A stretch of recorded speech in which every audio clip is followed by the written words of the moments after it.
اگر امریکہ نے حملہ کیا تو اس کے سنگین نتائج برآمد ہوں گے۔ امریکہ سن لے، ایران سرنڈر نہیں کرے گا۔ ایرانی رہبر اعلیٰ آیت اللہ خامنائی نے اسرائیل کے خلاف حملے تیز کرنے کی ہدایت کر دی۔ ٹی وی پر خطاب میں کہا، عوام شہداء کے خون اور اپنی سرزمین پر حملے کو فراموش نہیں کریں گے۔ اسرائیل نے بڑی غلطی کی ہے، اسے اس کی سزا ضرور ملے گی۔ ایران دھمکیوں کی زبان کا اچھا جواب نہیں دیتا۔ ایران غیر مشروط طور پر ہتھیار ڈال دے، امریکی صدر ٹرمپ کی دھمکی۔ کہا، ہم جانتے ہیں ایرانی سپریم لیڈر کہاں ہیں۔ آیت اللہ خامنائی آسان ہدف لیکن ابھی نہیں ماریں گے۔ امریکی شہریوں اور فوجیوں پر حملے برداشت نہیں کریں گے۔ تہران سے کسی بھی قسم کے مذاکرات کی بھی تردید۔ امریکی صدر کی نیشنل سیکیورٹی ٹیم سے وائٹ ہاؤس میں میٹنگ۔ اجلاس سے قبل اسرائیلی وزیر اعظم نیتن یاہو سے ٹیلی فونک رابطہ بھی کیا۔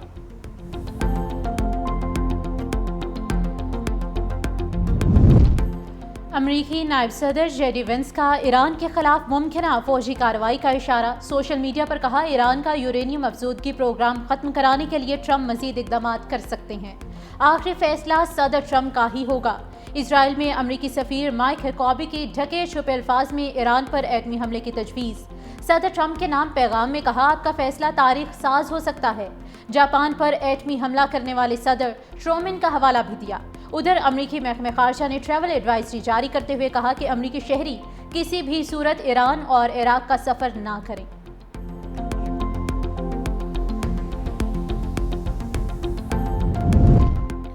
ایران کو اپنے دفاع کا پورا حق حاصل ہے۔ اسرائیل کی غنڈہ گردی کے خلاف ایران کا رد عمل جائز ہے۔ ترک صدر اردوان نے کہا، ایران کا دفاعی اقدام قانونی، فطری اور جائز ہے۔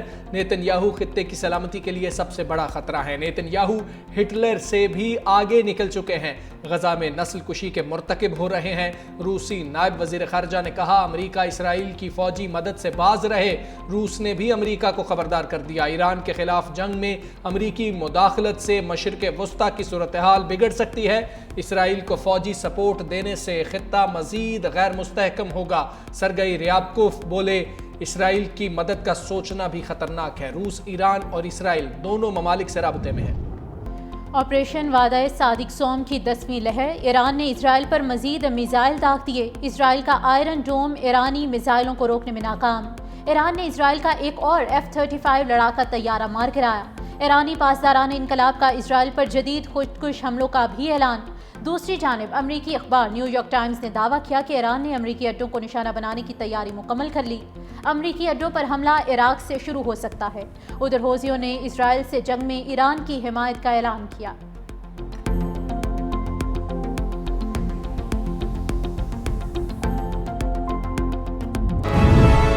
اسرائیل کا ایرانی صوبے اصفہان پر ایک اور حملہ۔ شمالی اور مغربی علاقوں میں دھماکے، شہادتوں کا بھی خدشہ۔ اسرائیلی وزیر دفاع کی ایرانی سپریم لیڈر کو دھمکیاں۔ کہا، آیت اللہ خامنائی کو صدام حسین جیسے انجام کا سامنا کرنا پڑ سکتا ہے۔ ایران پر جنگی کارروائیاں جاری رکھیں گے۔ فردو یورینیم تنصیب بھی ہمارے نشانے پر ہے۔ دوسری جانب امریکہ نے ملٹری ریفیولنگ جہازوں کی بڑی تعداد مشرق وسطی بھیج دی۔ امریکی فضائیہ کے 30 طیاروں کی یورپ کی مختلف ایئر بیسز پر لینڈنگ۔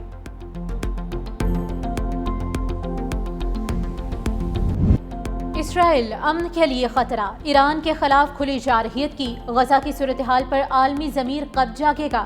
وزیر اعظم کا عالمی برادری سے کردار ادا کرنے کا مطالبہ۔ وفاقی کابینہ سے خطاب میں وزیر اعظم شہباز شریف کا زرعی ٹیکس نہ لگانے کا اعلان۔ کہا، IMF کو بتا دیا تھا زراعت پر ٹیکس نہیں لگنے دیں گے۔ خوشی ہے انہوں نے یہ بات مان لی۔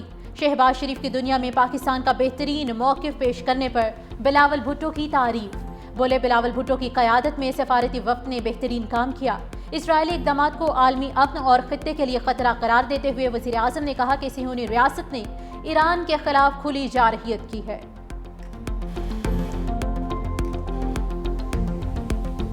آج کل جو صورتحال ہے خطے میں ایران اور اسرائیل کے حوالے سے انتہائی افسوسناک ہے، اور پاکستان نے بھرپور مذمت کی ہے۔ برادر ملک ایران کے خلاف کھلی جارحیت کی ہے۔